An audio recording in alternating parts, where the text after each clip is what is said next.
Factors that causes congestion is that sudden increase in the number of packets. This is also due to the insufficient memory. We have slow processors and also low bandwidth lines. So in order to control this congestion, you have to monitor the system, and you need to detect when and where this congestion occurs, so that when you have this information, you can actually act on it, and you can adjust system operation to correct the problem. So in this diagram, you will see diagram A, a congested subnet, where from path from A to B, you have 2 points of congestion.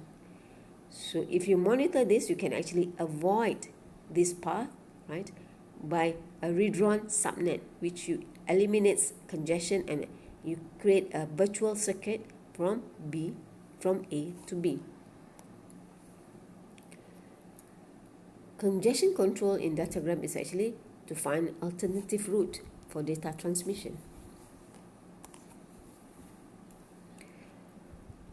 What is the quality of service? Now, a stream of packets from the source to the destination is also called a flow, right? When we have this flow, we need for each of this flow to be reliable, to reduce delay, to avoid jitter, and to have a good bandwidth.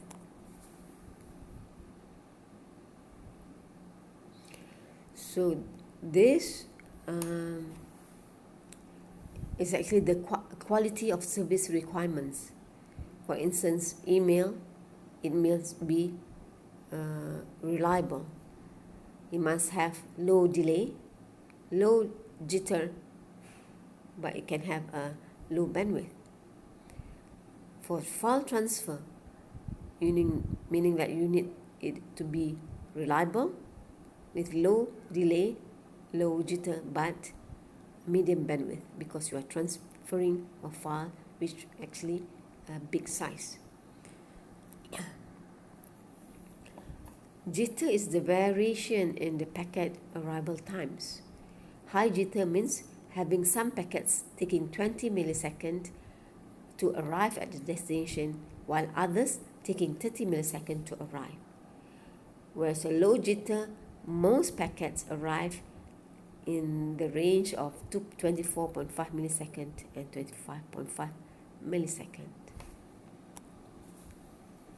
So this is the diagram of high jitter, right? Diagram A, and a low jitter with a small delay.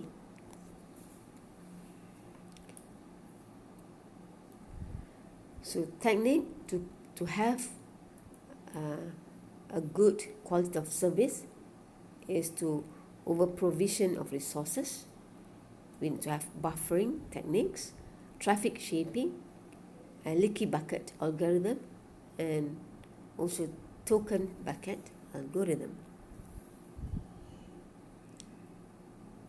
So buffering is smoothing the output stream by buffering packets. So packet departs source, you have packet 1 to 8. Packet arrive at buffer with a time delay, right?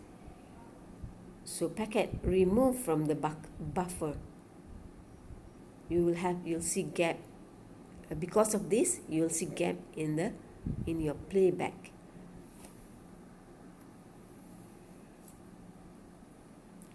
Traffic shaping is actually to smooth out the traffics on the server side and regulate the average rate of data transmission. This is example of flow specification in admission control. The reservation protocol, a protocol that can be used for multimedia streaming. When you want to stream audio or video, this protocol can be used. So before packets are transmitted, you find a suitable route, and you make sure all routes in the route can provide enough resources to ensure data can be transmitted properly. So this is what the reservation protocol does.